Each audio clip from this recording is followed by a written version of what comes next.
Et malheureusement, dans le monde actuellement, il y a également des centaines, des milliers de scientifiques qui tirent la sonnette d'alarme au niveau du réchauffement climatique, au niveau de tout un tas de problèmes.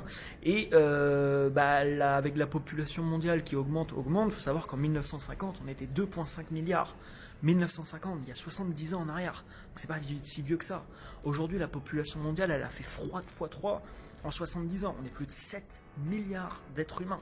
Donc est-ce que la Terre, la planète, est-ce qu'elle peut accueillir du monde, tu vois, sans limite? Est-ce qu'on peut être 15 milliards ici, 20 milliards, 30 milliards? J'en sais rien, mais il y a peut-être un jour, tu vois, qui ressemblera pas aux autres. Alors, pourquoi je te parle de ça? Sur cette chaîne YouTube, on parle d'entrepreneuriat, on parle d'entreprendre des choses, etc. Je pense qu'en tant qu'entrepreneur, alors les vidéos généralement très rapide, il est nécessaire d'augmenter le nombre de bandes passantes. Mais problème, les bandes passantes actuelles deviennent rapidement saturées. Ce qui veut dire qu'avec l'arrivée de la 5G, nous verrons aussi l'arrivée d'un grand nombre d'antennes. De petites antennes sans fil vont se multiplier et apparaître sur de nombreux lampadaires, poteaux, villes, villages. L'omniprésence de ces antennes émettra ainsi un rayonnement électromagnétique permanent qui formera une sorte de smog invisible et difficile à éviter. Les scientifiques mettent en garde contre les effets potentiels de la 5G sur la santé. En 2017, 170 scientifiques de 37 pays recommandaient un moratoire sur le déploiement de la 5G. Face à la multiplication des antennes sans fil 5G, les chercheurs redoutent une augmentation massive de l'exploitation obligatoire au rayonnement sans fil.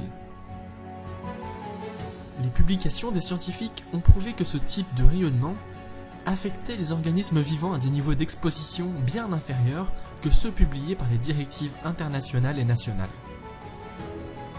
Les effets comprennent l'augmentation du risque de cancer, du stress cellulaire, des dommages génétiques, des changements structurels et fonctionnels du système reproducteur, des déficits d'apprentissage et de mémoire, des troubles neurologiques et des répercussions négatives sur le bien-être général des humains. Les dommages vont bien au-delà de l'espèce humaine. La technologie 5G pourrait mettre la santé de notre planète en danger. Plusieurs études ont montré les effets néfastes des radiofréquences sur la végétation. Des recherches américaines ont prouvé que la mortalité précoce de certains peupliers du Colorado était due aux radiofréquences qui nécrosaient les feuilles. Une autre étude, arménienne cette fois-ci, a montré que ces rayonnements électromagnétiques provoquaient une réaction de stress qui endommage les cellules de pousses de blé. L'irradiation des plantes est une mauvaise nouvelle pour la faune de la planète. Mais c'est aussi une mauvaise nouvelle pour nous. Elle pourrait contaminer notre approvisionnement alimentaire.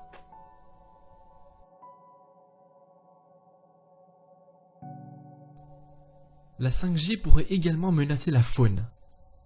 Selon plusieurs rapports publiés, au cours des 2 dernières décennies, les rayonnements... Plus de rapidité, plus de possibilités.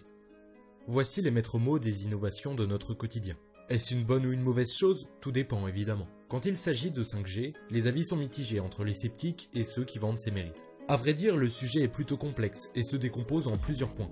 La prouesse technologique derrière les 5G, les enjeux géopolitiques et enfin, la santé. Avec CyanXL, nous nous occuperons de parler du fonctionnement de la 5G et de ses possibilités. Les autres axes seront développés sur la chaîne de Contradico pour les enjeux derrière cette technologie et la chaîne D'où ça vient s'occupera de la partie santé au niveau des ondes. Je vous encourage à aller voir leur travail après cette vidéo si vous voulez en savoir plus sur le sujet. Bien, vous l'avez donc compris, nous allons parler sur Bonjour Monde de la 5G.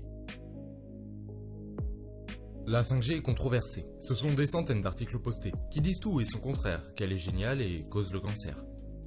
Déjà, pour commencer, qu'est-ce que la 5G? La 5G est la dernière venue dans la famille des réseaux mobiles. Comme ses antagonistes, elle a pour but d'améliorer la qualité du réseau.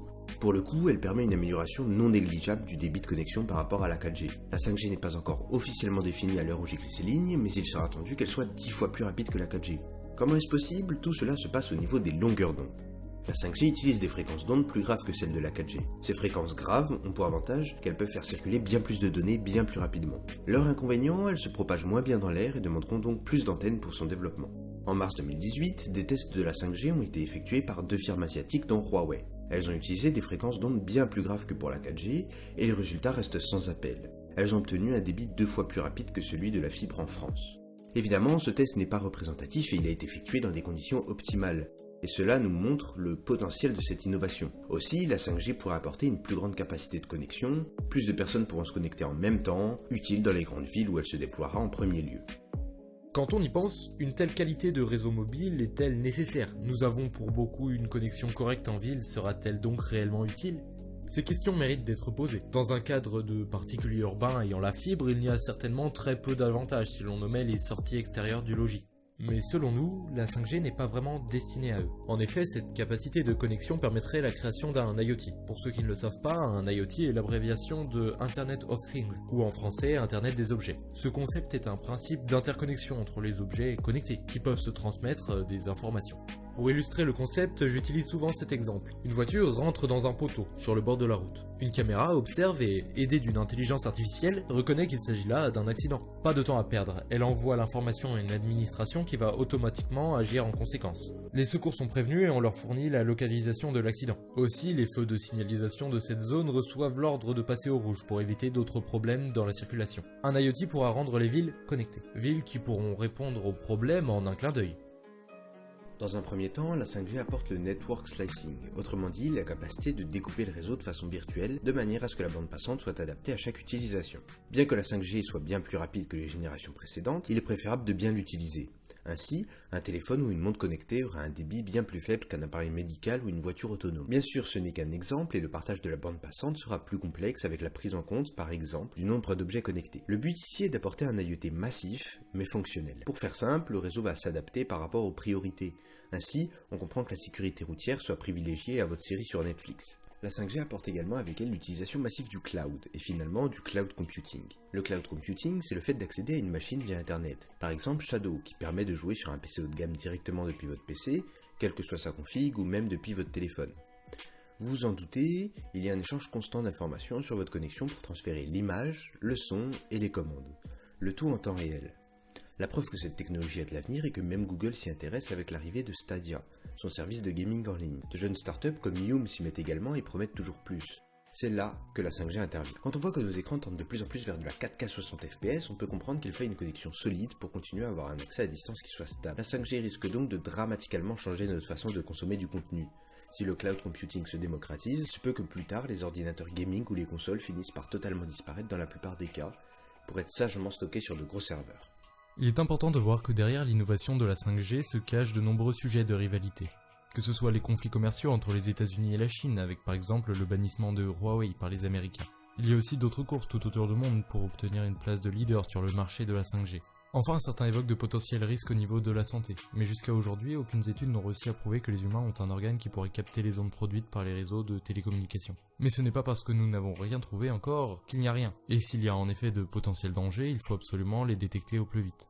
Pour plus d'informations sur les conflits géopolitiques et commerciaux, je vous encourage à aller voir la vidéo de la chaîne Contradico qui traitera plus en profondeur du sujet. Quant à l'aspect santé, ce sera la chaîne D'où ça vient qui vous fera un petit topo sur les ondes. Enfin, j'aimerais remercier Cyanixel qui a participé à cette vidéo et m'aura aidé à la réaliser. Il a une chaîne sur l'informatique et la technologie. Vous avez donc 3 super chaînes à aller découvrir, leurs liens seront en description. Voilà, je pense que j'ai tout dit, vous étiez sur Bonjour Monde, au revoir et peut-être à bientôt.